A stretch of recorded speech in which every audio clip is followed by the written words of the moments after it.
Well, hello.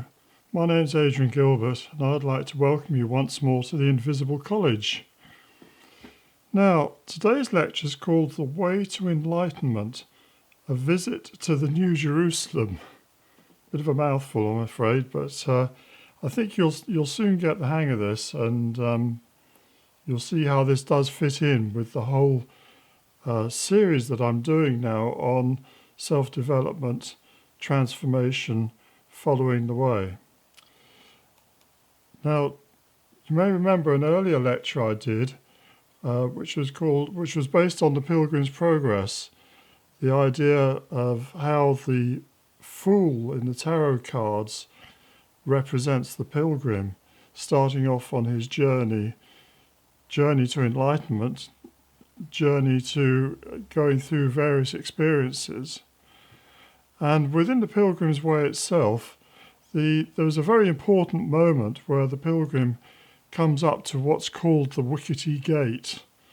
Now, the Wickety Gate symbolises the entrance from the outer world, the world of our day-to-day lives, everything that we're doing, our jobs, our family life, our recreations, all of that, entering through the Wickety Gate into what you could call your spiritual life, or I don't really like that term because it smacks too much of kind of holier than thou, but rather your inner development, your inner transformational life, on whichever path you might be following. It doesn't have to be a Christian path.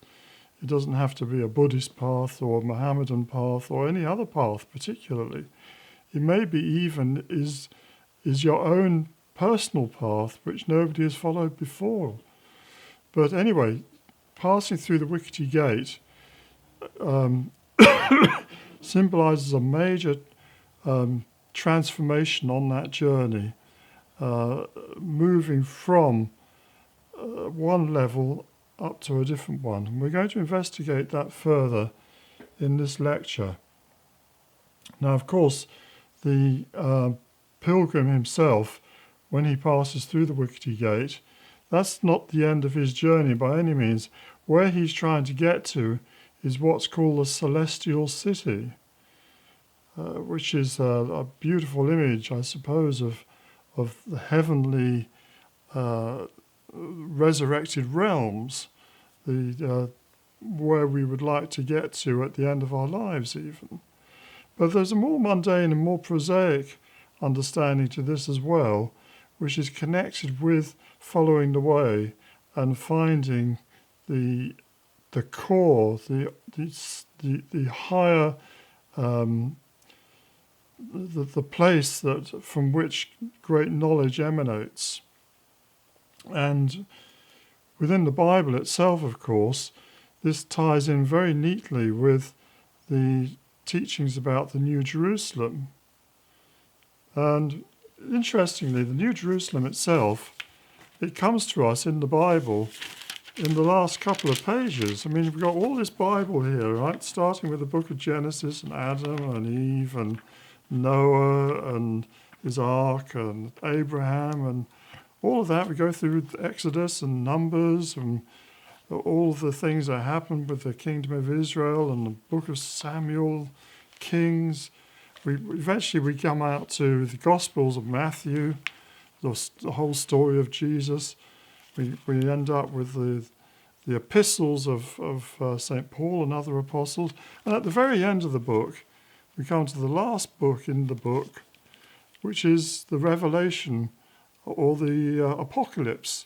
And at the very end of that, in the last couple of chapters, is where we find this whole description of New Jerusalem. And this is what it says about the New Jerusalem actually in the Bible. I'm going to read it out to you. So as I say, this is in the chapter 21 of Revelation, the Apocalypse of St. John. And this is what it actually says. And he, that's an angel, carried me away in the spirit to a great and high mountain, and showed me the great city, the holy Jerusalem, descending out of heaven from God, having the glory of God, and her light was like unto a stone most precious, even like a jasper stone, clear as crystal, and had a great wall, and high, and had 12 gates, and at the gates 12 angels, and names written thereon, which are the names of the 12 tribes of the children of Israel. Of the east 3 gates, on the north 3 gates, on the south 3 gates, and on the west 3 gates. And the wall of the city had 12 foundations, and in them the names of the 12 apostles of the Lamb. And he that talked with me had a golden reed to measure the city, and the gates thereof, and the wall thereof. And the city lieth foursquare, and the length is as large as the breadth. And he measured the city with the reed, 12,000 furlongs. The length and the breadth and the height of it are equal. And he measured the wall thereof, 144 cubits, according to the measure of a man, that is, of the angel.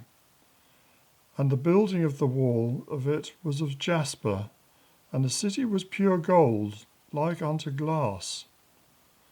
And the foundation of the wall of the city was garnished with all manner of precious stones. The first foundation was jasper, the second sapphire, the third a chalcedony, the fourth an emerald, the fifth sardonyx, the sixth sardius, the seventh chrysolite, the eighth beryl, the ninth a topaz, the 10th a chrysoprase, the 11th a jacinth, the 12th an amethyst. And the 12 gates were 12 pearls. Every several gate was of 1 pearl, and the street of the city was pure gold, as it were transparent glass. And I saw no temple therein, for the Lord God Almighty and the Lamb are the temple of it. And the city had no need of the sun, neither of the moon to shine in it, for the glory of God did lighten it, and the Lamb is the light thereof. And the nations of them which are saved shall walk in the light of it, and the kings of the earth do bring their glory and honour into it. And the gates of it shall not be shut at all by day, for there shall be no night there. And they shall bring the glory and honour of the nations into it, and there shall in no wise enter into it anything that defileth, neither whatsoever working abomination or making a lie, but they which are written in the Lamb's book of life. So there we have it, a foursquare city as shown to St. John. St. John sees this in a vision, a foursquare city with 12 gates leading into it, and on the top of the gates are the names of the 12 tribes of Israel, and each one is guarded, each gateway is guarded by an angel, and is made out of a pearl. Take of that what you will. But the whole system, the whole idea of the New Jerusalem ties in very, very closely, I find, with the celestial city that Pilgrim has been instructed to discover. And so I'm going to go into that, not least because of, obviously, Jerusalem itself, not the New Jerusalem, the Old Jerusalem, has always been a major centre of pilgrimage, not just for Christians even, but for Muslims and Jews as well. So we're going to explore this whole idea connected with the New Jerusalem, what this means in terms of our journey, our path to enlightenment, and how we can make use of this knowledge today. So anyway, before we go into that, I want to just put us in perspective with the Old Jerusalem and the Holy Land. The Holy Land itself, I'm sure if you've seen it on the atlas, on the east end of the Mediterranean Sea, just a bit above Egypt, and there's this narrow strip of land with Babylonia and Iraq, leading on to Persia towards the east, Mediterranean Sea to the west. We've got Egypt and Africa to the south, and then to the north you've got Syria leading to Turkey and up to Europe and all of that leading up there. So it's very much a kind of crossroads place, and always has been throughout history. And crossroads are often dangerous places to live because they're the places where invaders come and go on their way from one place to the other. Even if they don't want to conquer you, particularly, they might not be very interested in you who lives there. They're going to walk through you on their way to somewhere else, whether they're coming from Babylon to Egypt or Egypt going up to attack the Hittites in Turkey. You're going to be in the way. So it's going to have a dramatic history anyway. But something else about this particular place is very interesting, which is that immediately to the east of Jerusalem is this great deep valley cut into the landscape. You've got the Dead Sea, which is the lowest point on Earth. I've been down there, and it's very, very strange. You're well below sea level. But that's not the only place that's below sea level. There's a great valley that runs all the way up, going up to the Sea of Galilee, which is also below sea level, which is where Jesus did a lot of his preaching. But this is no accident that this deep rift is here, because it is actually part of a great rift valley where two plates on the earth are meeting and moving one with respect to the other. You've got the Asian plate and the European plate. And this rift carries on down beyond Israel itself. It cuts down through the Red Sea, which is part of this great rift, and right through East Africa, forming the great rift valley of East Africa. So one of the major fault lines on the Earth's surface, it runs right along through Israel, through Palestine, Holy Land, whichever name you like to give it. And Jerusalem is within 10 miles, 15 miles of this great rift. So that means this city itself is in a kind of earthquake zone, and it's a place where we should be watching to see what happens in terms of earth changes of one sort or another. Anyway, if we look at Israel, we look at Jerusalem, we see where it is, and it's positioned in the Judean hills. So our New Jerusalem is visualized as being a city that's sort of going to be in that place, but not really, because it's actually a heavenly city. But it's linked with the idea of Jerusalem. And it has 12 gateways. And the reason it has 12 gateways is very much connected with the history of Israel itself. And it started, the story actually in Jerusalem begins with none other but the patriarch Abraham, whom all the great traditions, the Jewish, the Islamic, the Christian, they're all looking back to Abraham, this man who was chosen by God, and his descendants became God's people. But Abraham's story really begins in earnest when he believes that he's told that he's got to sacrifice his own son. You can just think for a moment what that means. Am I going mad? Is God telling me that really this son that I love, I've got to take out and I've got to sacrifice him? But he's an obedient sort, is Abraham, so he goes out, he gets his son, they go up a hill together and they bring firewood, and then he lays his son out, and he's all ready to slay him when an angel comes along and says, hey, hang on, actually God doesn't want you to do that. You've proved your worth, you've proved you obey his commands. Here's a sheep instead, here's a lamb, sacrifice that. Now God's going to work with you and you're his man. And all this takes place on top of Mount Moriah, which is a not that high mount in Jerusalem, actually on the edge of Jerusalem, Old Jerusalem. And this is where it supposedly took place. So we need to look at Abraham and where he was coming from. Abraham, we're told in the Bible, had a wife called Sarah. They made various journeys. They went to Egypt and they came back. And he was having problems Sarah was having problems, she couldn't have children. So instead, she got her maidservant called Hagar to bear her husband a child. And this child's called Ishmael. Later on, Sarah herself becomes pregnant. She said, she's amazed at this. I'm an old woman. How can I be pregnant? Anyway, she has a child called Isaac.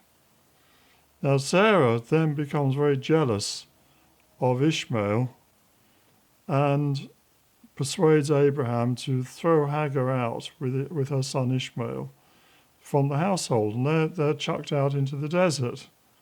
He becomes the patriarch, or the father of the Ishmaelites, which is another name for the Arabs. So all of the Muslims and Arabs, everyone looks back to Ishmael as their patriarch.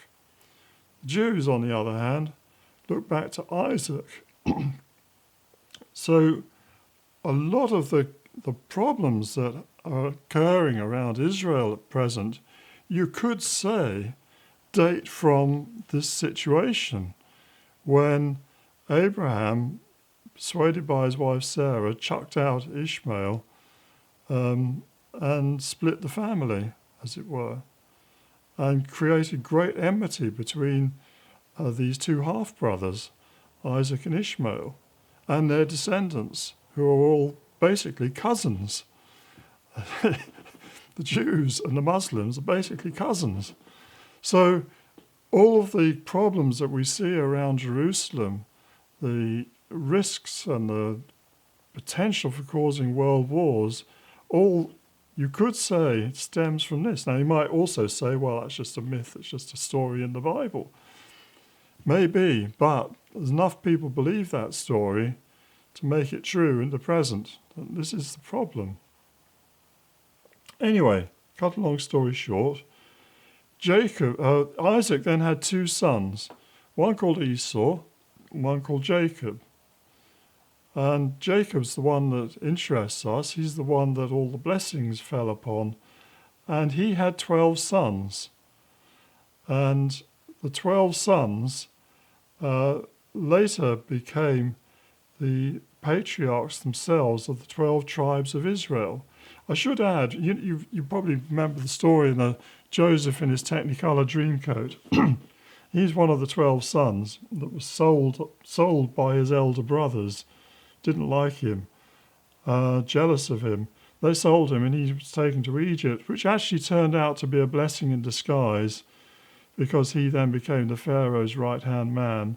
And in that position, he was able to save his own family as well as the Egyptians from terrible famine. Anyway, as a result of that, Jacob, who had changed his name to Israel, adopted Joseph's two sons into his own family.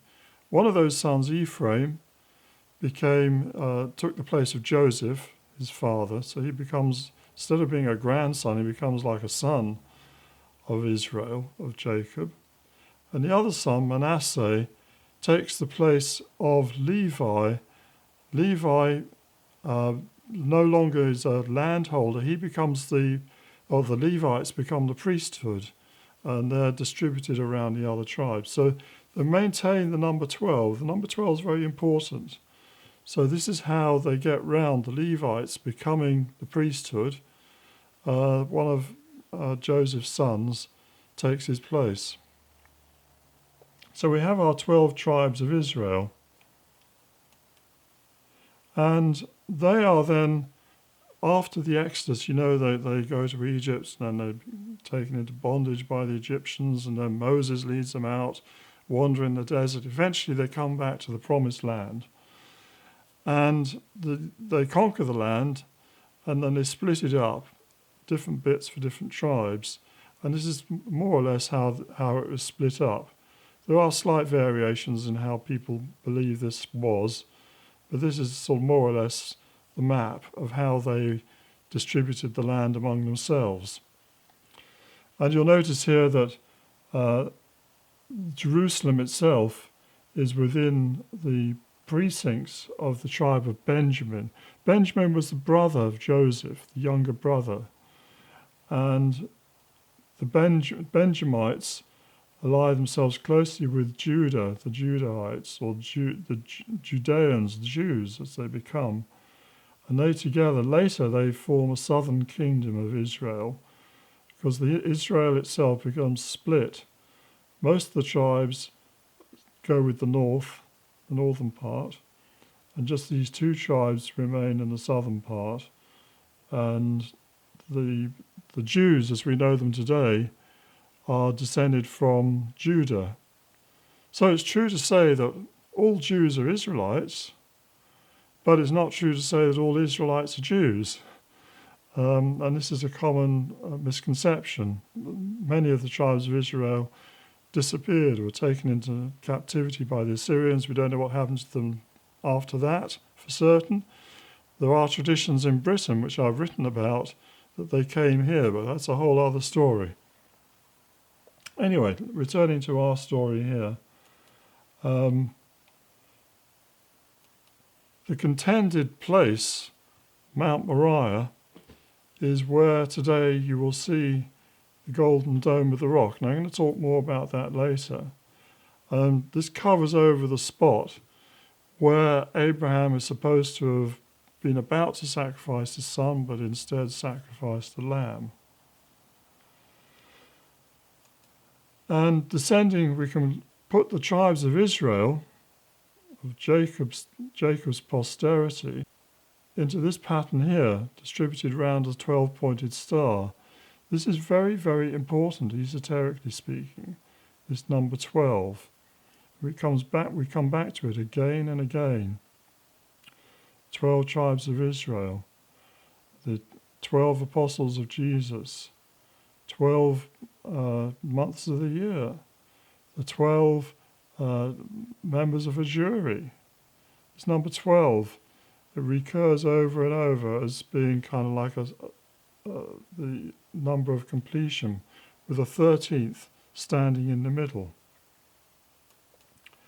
And it is very much connected with the concept of the zodiac, the 12 signs of the zodiac. And traditionally, the 12 sons of Israel are each allocated one or another sign of the zodiac. Now, we're not absolutely certain, or there are different opinions about which tribe goes with which sign, but there's a fair amount of agreement, at least about 4 of them. And nearly always you'll find that Ephraim is given to Taurus. Judah, the lion tribe of Israel, is given to Leo. Dan is given to Scorpio. And Reuben is given to Aquarius. So we have our 12 tribes of Israel with their 4 leading tribes being the 4 fixed signs of the zodiac. So how does this story of Jacob and his sons and the tribes of Israel that grew from them fit with the story we get at the end of the book of Revelation about this New Jerusalem which comes down from heaven? Well, a powerful insight into this was provided by John Michel, writing a book in 1972 called City of Revelation. John Michel was one of those characters who really changed history. I met him. He was a really great guy, but he had investigated sacred geometry in a way that I don't think anyone had before then, and he had investigated how different dimensions and proportions have been used to develop systems of architecture which are based upon the measures of the solar system. And he put all this together in this remarkable book, City of Revelation, which was a huge eye-opener for all of us, I think, who were interested in esotericism and were living at that time. Anyway, John's central discovery a plan for New Jerusalem based on his analysis of the biblical text, which looks something like this, where you have 12 small circles around an inner circle. You have a square and another circle within that, and a 12-pointed star within that. And he called this diagram the New Jerusalem, but it's basically based on a simpler plan of the squared circle. Now, if you haven't come across this, it is actually the very ancient secret, I suppose you could call it, of how do you square a circle. Squaring a circle refers to producing a square which has the same perimeter as the circle that's drawn around it. And actually that is based upon the number pi and is used in the constructing the ground plan of the Great Pyramid at Giza. So this is something that's been known for a very, very long time, we're talking 5,000 years, and is actually also connected, as I've described or discussed in my book Stone of Destiny, is connected with the Stone of Destiny itself. So anyway, John Michel had been working with this plan, and he devised the New Jerusalem plan based upon it. Now, this is really quite remarkable because the radius of the moon is 1,080 miles, while the radius of the Earth is roughly 3,960 miles, which means that the diameter of the Earth is 7,920 miles. And if you draw a square that contains the Earth, obviously that will have a side which is the same as that diameter, 7,920 miles. So the perimeter of it, of the square, will be 4 times that, which is 31,680 miles. Meanwhile, the radius, if you imagine you put the moon so it's touching the Earth, and draw a line connecting the center of the Earth to the center of the moon, and then you draw a circle based on that length, the radius of the circle will be 3,960 plus 1,080, which is 5,040 miles.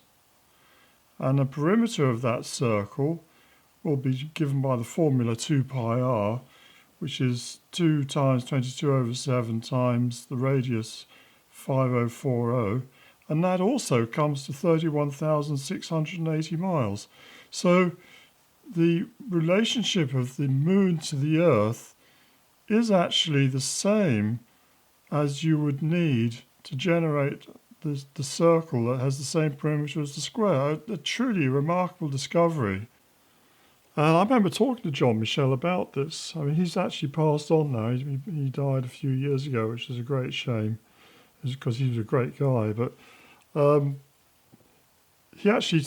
talked to him about this, and he said, he regarded the discovery of this relationship between the moon and the Earth and how it created this squaring of the circle as his single most important discovery. And I would go along with that, because it does indicate something which is quite cosmic. And we'll be coming back to the significance of those moons and the Earth later on in this talk. And from that, he was able to draw his diagram of New Jerusalem, where you put 12 of these moons, one on each side, 3 on each side of the square, all of them with their centers on this circle. And he devised from that his plan of New Jerusalem, which we can see here. And if we put the names of the 12 sons of Israel on those circles, we can begin to see something that definitely does tie in with this city of Revelation. as John put it, if you think about the moon as being a sort of pearl, it says in the Bible, in the book of Revelation, that each gate was made from a pearl. And over each gate was the name of a particular tribe of Israel. So he put the names of the tribes of Israel. And also you can draw within that circle, the positions of all these other circles is determined by a 12-pointed star, which is symbolic of the zodiac. So we can see how there is this organic relationship between this cosmic city of wisdom, the city of New Jerusalem, and this geometric construct stemming out of the squaring of the circle. Of course, there's much more to it than all that, and I would recommend anyone to go out and read this book. It's absolutely fascinating.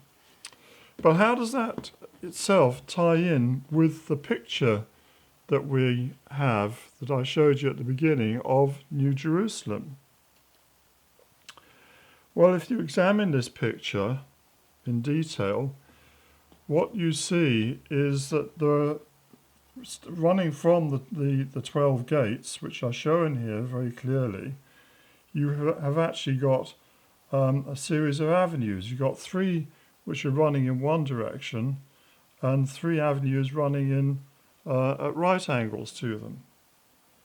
And if I lay this out on a plan, so imagine we're looking downwards, you can see here, I've put here the little gates with these kind of blue archways, and you can see you've got a grid plan of 3 running in one direction and 3 the other.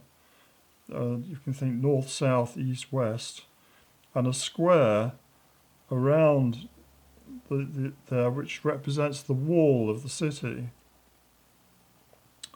And within it, if we look at the picture of New Jerusalem, there is kind of a circular area in the middle. So I've drawn that as well to see how this fits in. Now, if we now take this and we lay it onto John Michel's pattern of New Jerusalem, this grid plan, we see something very interesting. That the positioning of the grid actually fits remarkably well with the 12 circles that he's drawn. Each circle is on one or another of those avenues where the gates are. And also the grid plan fits to the 12-pointed star which he drew inside his New Jerusalem construct, and which actually gave him the positions of his circles on the outside. So we can see that the picture that we had of New Jerusalem actually is related to this cosmic map which John Michel had given us in his work based on the squared circle. So the New Jerusalem picture that we were looking at the beginning with the angel showing St. John the New Jerusalem as the city that's come down from heaven actually fits remarkably well with the theoretical New Jerusalem which John Michel had constructed based on sacred geometry and astronomy. And again, we can see here, we can put the 12 sons of Jacob with 12 signs of the zodiac representing the positions of the various doorways. And then if we lay the grid plan on top of that, we see again how it fits with the avenues and the gates tying in with the grid of the grid plan, but also with the 12 circles on the outside representing the positions of the gates for each of the tribes, and also tying in with the signs of the zodiac. And if we now look back at our original picture of New Jerusalem, we see that within the city itself there are kind of 12 suburbs close to the wall. I've put red dots on them here to make it clearer. These 12 suburbs would be where the 12 tribes would have had their locations. Without going into details, there was another pattern in the Old Testament of the tabernacle and the encampment of the Israelites when they originally had the Ark of the Covenant, and they put the Ark of the Covenant within the sort of middle area and they would camp out around it. And the grid plan for that is very similar to this. So here we have the positions within the walls of where the 12 tribes have their houses. And again, if we look at the positions on the grid plan, we see something like this, where we have the suburbs, the domains of the 12 tribes. And in the corners, we have the leader tribes. As I said earlier, there are 4 leading tribes, which are Reuben and Dan and Judah and Ephraim. And we can see those in the corners. And then we have the other tribes, the other 8 tribes, positioned between these, taking up the space all around the outer area here. And again, if we place that on top of the Michel New Jerusalem plan, we see something like this, where we have the 12 tribes of Israel, their settlements within the walls, laid out there, with the gates that lead into them being determined by various signs of the zodiac, and the signs of the zodiac linking in with the various tribes and their encampments within the walls. However, if we look closely at this diagram, we can see something else. We can see that actually within the walls themselves, there is also a central area, as it were, where we've got almost like the crosshairs of a target. We've got that yellow circle in the middle, and then we've got the crossing of it, and we've got the smaller circle in the middle of that. That's all kind of blanked out where these 12 tribes are concerned. It's something different, clearly. If we look at it, we can see it here on this this plan of the grid, that whereas there were 12 approaches through the gates reaching the inner suburbs, to get to this inner area, there are only 4 avenues of approach, which belong, I suppose, to the 4 fixed signs of the zodiac. The bull for Taurus, which would be Ephraim. We've got Dan, which is tied in with the not just the Scorpio, but Scorpio is also tied in with the Phoenix. So and also the serpent. When Jacob's blessing his various sons, he denotes them by certain symbols, and Dan is called the serpent in the way. And serpent, serpens, is actually one of the subordinate constellations of Scorpio. So it does tie in there. Ephraim the bull, Judah the lion tribe, and then we've got Reuben, which is connected with Aquarius. So they make up their approach ways are these 4 directions leading into the inner area, which I've marked pink on this diagram. And then if we look at the more detailed central area of the plan itself, we see that there is this north-south, east-west crossing, but we also have within the central area, we have a mound, like a tumulus, I suppose, in a way.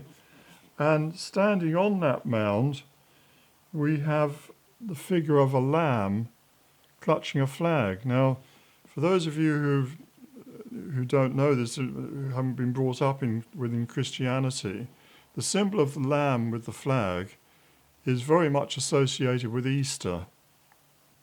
The lamb and flag. The lamb represents the sacrificial lamb, the paschal lamb. Paschal being Easter, the sacrificial lamb at Easter was, of course, Jesus Christ himself. And the flag that he holds, the banner, has the Christian cross on it, and it's his banner of victory, and it represents his resurrection. So we have the resurrected lamb who gave his blood for the salvation of the world, in Christian terms, symbolic of Jesus Christ, and he's standing on this mound. And you can see it more clearly here. The Agnus Dei, the Lamb of God, is standing at the centre of the holy city, holding the flag with his and I was going to call it a paw. I don't know what you call a hoof. Would you call it with a lamb? I suppose so. And you can see this represented many times in church windows, in many different places, the symbol of the lamb and flag, representing both Easter and the resurrection and the victory of Jesus Christ over death. Now, where does this fit with Old Jerusalem? Now, I mentioned to you earlier, I think, that besides the Jews descending from Abraham, you also had his other son, Ishmael, who was the father figure of the Ishmaelites, who became the Arabs. And of course the Arabs, or the Palestinian Arabs anyway, now own the what's called the Temple Mount in Jerusalem, or the Haram Ash-Sharif. And the most important building, well, the most significant building on that site is this golden domed 8-sided structure we call the Dome of the Rock, which stands over the rock, which is supposedly the place where Abraham was going to sacrifice his son. Now, within the Judeo-Christian tradition, it's understood that the son that he was going to sacrifice was Isaac. However, if you read the Quran and if you're a Muslim, you would understand the son as being Ishmael that he was going to sacrifice. Either way, I don't think it makes a huge amount of difference. We have what's important about that story is not the identity of the son, it's the sense that Abraham was obeying God, doing God's will, when he didn't really, it was a huge sacrifice for him. So the Dome of the Rock covers over this spot, the top of Mount Moriah, and the rock itself is actually the rocky outcrop from the top of the mountain, and it's covered by the Golden Dome. Now, the Dome of the Rock itself, of course, only dates from after the Muslim invasion, which was in 632. I think the dome was built around about in the 670s. So what happened before that? Well, there's very good evidence that there was actually a Christian church originally on this site, and that the Dome of the Rock is built on the foundations of that church. Now, I don't want to go into that whole investigation, which is ongoing, and is something that's not really talked about very much anyway. But you can see that for the Jews, this was supposedly the site where Solomon's temple once stood, and there's a lot of tension in Jerusalem today between, obviously, the Muslims, this is the oldest surviving mosque, the third holiest place in Islam, very, very venerated building, and many sort of very orthodox Jews who would like to see it demolished and a new temple built in its place. And you can see those are two irreconcilable opposites and a cause of major tension. But of course for Christians as well, there's this whole idea about the New Jerusalem, the return of Jesus Christ at the end of the age, and the judgment on the world, which is all supposed to take place again on this site, which is kind of like the seat of God. So it's worth having a look at the dome itself and the surrounding area to see how much this tells us also about the concept of New Jerusalem. So I'm just going to have a little look at this now. So you bear in mind that this dome stands in a much larger enclosed area. The western side of it is this supposedly was where Herod had built his temple, but it's a much larger complex than that. The western side, with the surviving wall, the Wailing Wall as it's called, is the most holy place for the Jews, and you see them there today praying at the Wailing Wall. And of course for Muslims it's where this dome is. In the distance in this picture you can see, I think you can just about make it out, the Church of the Holy Sepulchre. No, perhaps not on this one. The Church of the Holy Sepulchre in the eastern part of the western part of the old city is a massive church built over the site where Jesus is supposedly rose from the dead. And then behind there's the Mount of Olives from which Jesus ascended to heaven. Or that's what it says in the Acts of the Apostles. And there's actually another mosque there which was an old church, the Mosque of the Ascension, which again is an 8-sided structure just like this. There's an 8-sided wall, and then there's this kind of courtyard area and a small enclosure in the middle, the equivalent of the actual centre bit of the Dome of the Rock, from marking the spot where he supposedly rose to heaven from. So there are other churches, 8-sided churches. That was one of them. There's another one at Capernaum or Capharnaum, where Peter's house stood, 8-sided church. So I think there is good evidence to suggest that this dome was built on the site of an earlier Christian church. Now, if we have a look at the overall layout of the Haram al-Sharif, the Temple Mount, so-called, you can see that it is actually there's this large enclosed area with the dome. The space here is probably big enough for a couple of football fields, and you've got the dome there standing in the sort of upper area of it. And it is actually aligned north, south, east, west. You can see these axis lines here. And the north-south axis runs down through another mosque, which is properly speaking, is the Friday mosque, where Muslims congregate on a Friday for prayers. That's called the Al-Aqsa Mosque. And in the Middle Ages, after the Crusader invasion, in 1099, the so-called Knights Templars, the Knights of the Poor Knights of Jesus Christ in the Holy Temple, I think that was their full title, they set up their headquarters in the Al-Aqsa Mosque. And now, of course, once they were booted out again, that was reconsecrated, it became a mosque again. But there is an axis line that runs right through the Dome of the Rock, right through the Al-Aqsa Mosque.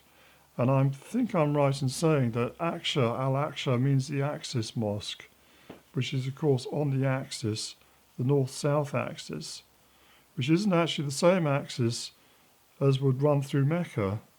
Mecca's not directly south from Jerusalem, but clearly this axis was already well defined long before these mosques were built.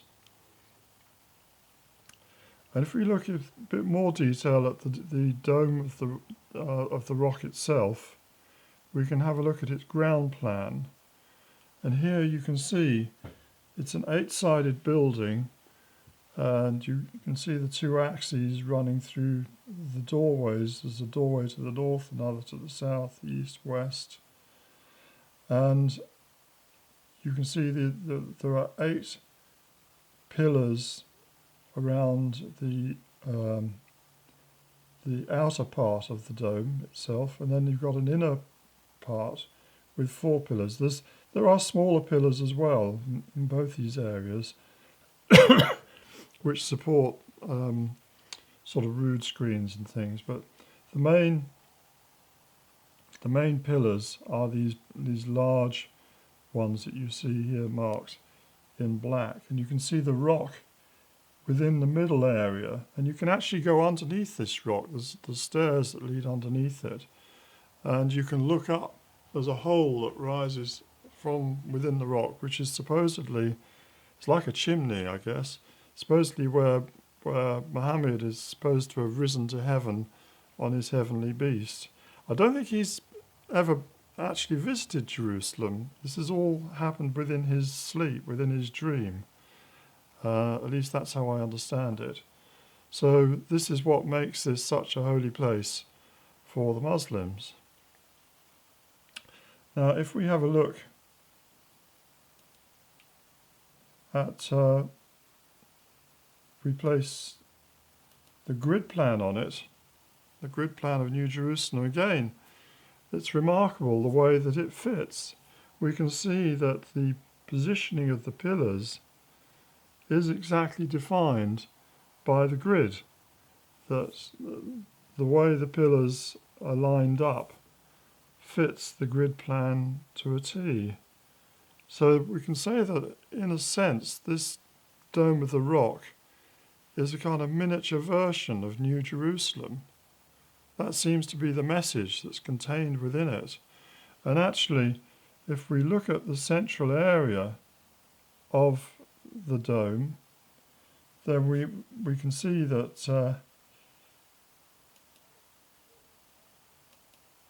the central four pillars are what support the dome itself. And when we were looking at the earlier pattern of the New Jerusalem, we recognise that this inner area contained the circle, which I said represents the sun level. So it's not surprising that this dome is actually golden coloured, reflecting the sunlight. It does represent, I think, the sun itself. So you've got the outer area, which would represent the earth, and it's kind of like the mesoteric area. And then you've got the domed area within, covering over the rock, on which Abraham supposedly was going to sacrifice his son. You can make your own mind up whether that's Ishmael or Isaac. And then we got the very, very central area, which would be equivalent to this shaft running up to heaven, which again fits in with this idea that beyond the sun, beyond the solar system, is this a possibility for human beings to ascend to heaven, to go upwards, which is echoed again with the Church of the Ascension on nearby Mount of Olives, which is built to the same pattern as this, and again symbolises where Jesus supposedly rose to heaven, and there's actually a rock in there with his footprints, and you can light candles and place them next to it. So we can see that the idea of Jerusalem as the place where New Jerusalem is going to be manifested is very much connected with the architecture even of the Dome of the Rock. And the idea is that at the end of days, God himself will come to the Temple Mount and judge mankind. That's why on the slopes of the Mount of Olives there is a large graveyard, Jewish graveyard, because people believe that within the Jewish tradition that the bridge will be placed across the little Kidron Brook, which runs between the Temple Mount and the Mount of Olives, so dried up brook, and that the bridge will be there and people will be able to walk across for judgment on the Temple Mount, and then they will either go to heaven or not, as the case may be. So it's a very desirable place to be buried. So we can see that John Michel's plan of New Jerusalem divides the world into four groups. First of those who are outside of the city entirely. Right? So if you're outside of the city, you're in the world of the dead, the moon world. The moon, we think we're alive, we think we're leading a sort of productive lives, but unless you actually enter the path, as far as esotericism is concerned, you're dead. Go within the walls, the first level, you come to the earth level, the level of the 12 tribes. To get in there, you have to be true to your own sign of the zodiac. So I'm a Leo, I would go through the Leo gate. If you're Scorpio, you go through the Scorpio gate, etc. That brings you into this outer area of the New Jerusalem, the outer suburbs, as I called it. But then you can pass through that inner area itself, which is the equivalent of the dome, this golden area, and then within that, marked in black, is the area of transformation, the area of resurrection, rising to heaven, back to the Godhead, back to the Holy Trinity.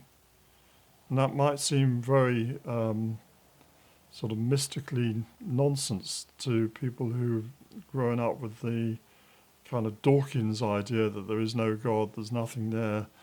You know, you're just alive while you're alive, and then you're dry bones when you're dead. But this is what the esoteric traditions of all ages have always taught, that there is this spark within us which has the possibility to go back out from the earth, out from even the sun, back up to heaven. All of which brings us to another question. If this New Jerusalem plan is, as I believe, a piece of advanced esotericism, is there any evidence of people having known about this outside of the Bible and outside of the structures that we see today in Jerusalem? In other words, is it kind of a universal tradition that's been preserved, perhaps by the Freemasons, maybe by other people, working with this plan, working with these ideas and putting them into execution? Well, I think there is, and a good place to start looking, of course, is within church buildings, and in particular there's one church that I'd like to draw your attention to, which is the Temple Church in London. Now, this was the old preceptory, or the headquarters of the Knights Templars, who within London, within England. Obviously they had preceptories all over Europe, but this was one of their main ones, and it was the one in London. And of course the Knights Templars, as I was saying earlier, had actually lived on the Dome of the Rock, on the Temple Mount. So they were very familiar with the Dome of the Rock. And when they built their churches, they tended to build them round. And they were also the people that introduced the Gothic style to Europe. In fact, the Temple Church itself is a transitional building which shows some elements of the earlier Norman style, but also the Gothic, beginnings of the Gothic style. So it's one of the early buildings that we can call transitional Gothic. So it's a very important building in its own right. And it still stands today. It's in the law courts of Temple Bar, the inner and the middle temple. And this building is quite remarkable when you look at it. You know, you see here there's a round area at the western end of it, and then there's a rectangular area at the eastern end, and the altar is actually at the far east end. So this circular area is actually the older part of the building. The square area was an extension that was built during the Middle Ages. And if we overlay the circular area with our plan of New Jerusalem, we see something quite remarkable. The way that it actually fits, John Michel's plan of New Jerusalem actually fits exactly over this circular area, splitting it up. It's split into 12 anyway, and the inner area within the walls itself. You've got an earth level, as I would call it, and then you've got an inner level within that. And actually within the inner level is where there are some tombs, including the tombs of various Earls of Pembroke. So we can see here replicated in a slightly different form, because it's using six-fold geometry instead of eight-fold geometry as you have on the Temple Mount. You have got the creation of, on the ground within the temple building, you have a recreation of what's written in St. John's Revelation, the pattern of New Jerusalem. So you could say that this building is intended to be a sort of New Jerusalem for the initiates of this secretive order, the Knights Templars, whom I'm sure many of you know was closed down in 1313, I think it was, 1307 to 1313. The Pope closed down the order and they were accused of heresy. Well, they knew things which perhaps people didn't want them to know outside of the order. So that's the first example that I think is very interesting and indicates that within the medieval period, within sort of the Christian heritage, there were at least certain people within certain brotherhoods who knew about these ideas. And it's also said the Knights Templars passed on a lot of their knowledge to the Freemasons, that some of them went to Scotland and were employed by Robert the Bruce and started the whole sort of Freemasonry in Scotland tradition, which was later brought to London at the time, or re-brought to London at the time of James I. So we have got evidence that could link these Temple of Jerusalem with the Temple Church, with the revelation of the New Jerusalem being rebuilt in London. And I've written a whole book on this, as I'm sure some of you know. There's also ideas that London itself had by that time been chosen as a site to be the New Jerusalem anyway. But I want to go back even further than that. And if we look at Britain's most famous ancient monument, Neolithic monument, we see this, Stonehenge. And I'm sure you've seen pictures of Stonehenge many times. You've probably read books about it.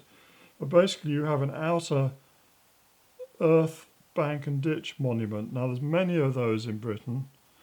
They go back even before people started raising stones and raising stone circles. Earliest type of monument, what is called a henge monument, actually refers to the circle. And you have a ditch and bank with an entrance, and these were gathering places, sacred gathering places that were employed by the British people during Neolithic periods. Then later they built these stone circles within, and you got an outer circuit, which is the famous one with the uprights with stones placed on top, forming a big circle around, referred to as the Giant's Dance, I think, by Geoffrey of Monmouth. And then within that you've got several other trilithons, which are very, very large uprights with lintels on top. And then you've also got circles of what are called blue stones, which are much smaller stones, which were brought to the site, we now know, from southwest Wales, the Preseli Hills. So we have this extraordinary monument, and as everyone knows, it's aligned towards sunrise on Midsummer's Day, and it's also been pointed out that if you look the other way, it's aligned to sunrise on midwinter sunset. So we have got this extraordinary monument here with definite associations with the sky and with sunrise, but also Gerald Hopkins, I think it was, in the 1960s, carried out various analyses of the alignments of the archways within, And there's many different alignments. And he found that there were lots of other solar and lunar risings and settings also indicated by this monument, which suggested that it was some kind of astronomical temple. Well, if we take Stonehenge and again we superimpose the plan upon it, we can well, first of all, have a look at this plan here, which was part of the Petrie survey. Now, William Flinders Petrie is often referred to as the father of modern archaeology. He was the first one to really introduce rigour into the whole subject. Before that, there'd been antiquarians. They weren't really archaeologists. He was the first one to start trying to work out timelines using pottery. He went to Giza and measured the Great Pyramid with great accuracy. He also came to Stonehenge and measured this with great accuracy and drew up these plans. And this plan was published in 1877, and it's still probably the best we've got. Anyway, if you take his plan and you superimpose on it, you can see the alignment, first of all, to the sunrise on 3100 BC, the midsummer sunrise. It would have taken place when the sun was conjunct with a star called Regulus, which is in the constellation of Leo. And this suggests to me that this would have been the original stone circle, the earth bank, before the stones were built, I'm talking about here, had this alignment, which suggests to me that this was used as some sort of royal enclosure to do with the coronation of kings. That Regulus has always been the royal star par excellence, the Lionheart star. But it also indicates that we have got a marker, as it were, for at least one of our signs of the zodiac. And then if we place the John Michel pattern on top of that, we see how the outer sarsen stones fit very, very comfortably in this outer circuit that we have here, tying in the moon positions. But you remember I said how these 12 smaller circles around the outside represented months or the moons. The pearls, they're where the gateways are. So you've got the various gateways marked very clearly on the circuit of the stones as you're going round. Quite extraordinary. So we can see what Leo would have been the midsummer sunrise gate. And then we've got the other gates going all the way round. And then we've also got an inner circuit of blue stones marked out very comfortably and clearly within that smaller circle, the sun, what I call the sun circle earlier. So that would suggest that that area was intended to represent a kind of sun level, whereas the outer layer would have been, the outer level would have been the earth level. So we've got very clearly this whole idea coming through of how the Stonehenge was working as a kind of cosmic monument, a sort of earlier version of New Jerusalem.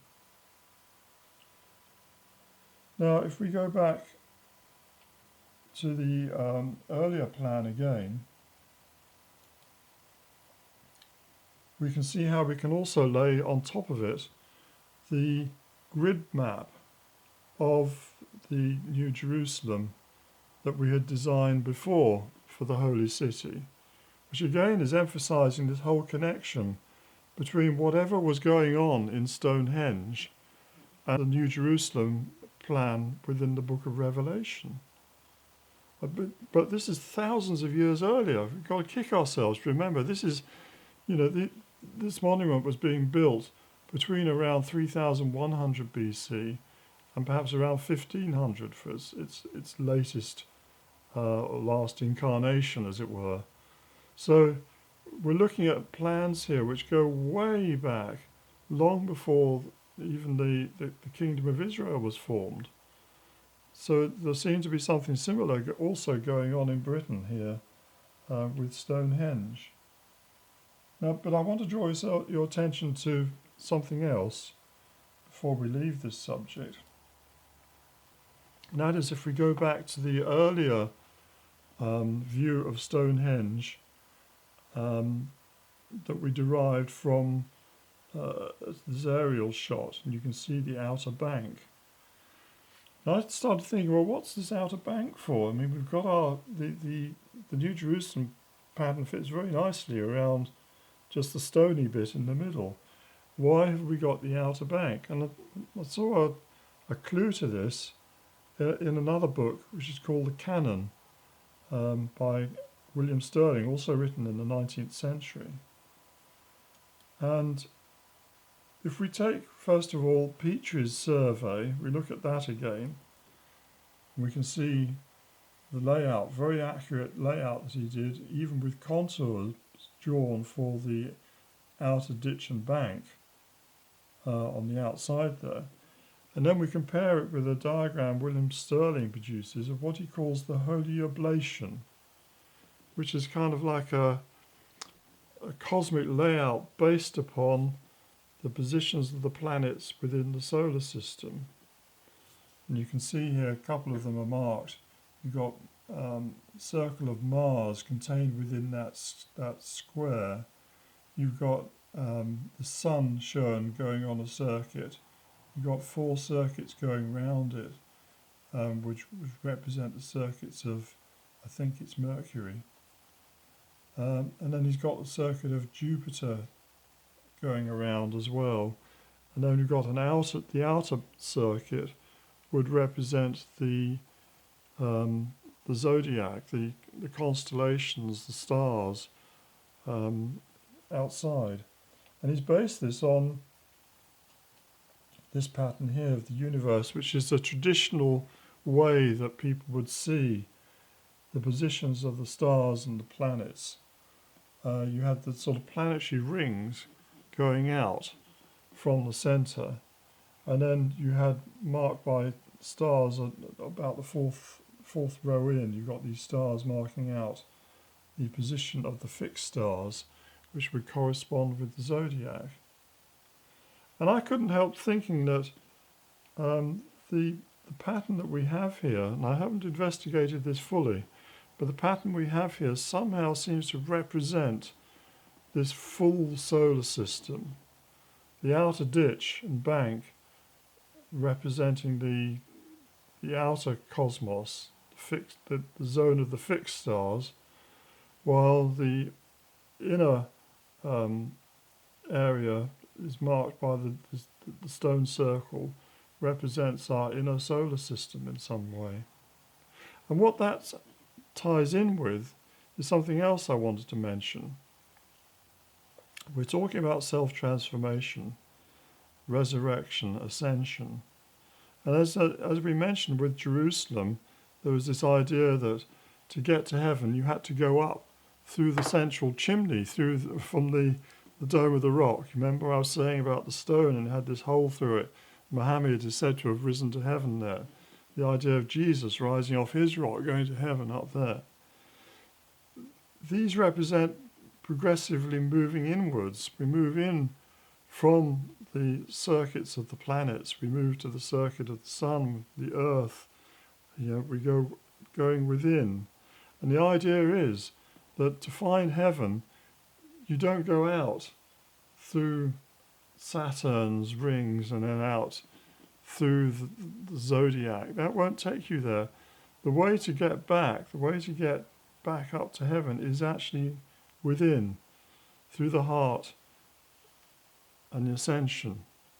And that's something I'm going to cover in a later lecture, but I'll leave those thoughts with you. The whole concept of the New Jerusalem, the concepts of linking astronomy, astrology, and the layouts of certain buildings and temples ties in with the book of Revelation and what it has to say about what would be revealed at the end of the age. And as a connection, actually, what will be revealed to our inner senses, as it was to St. John. Not really city plonked down on the dome of the rock on top of the Temple Mount, but something that will be revealed within. And I'll leave that to you for now. Thank you very much.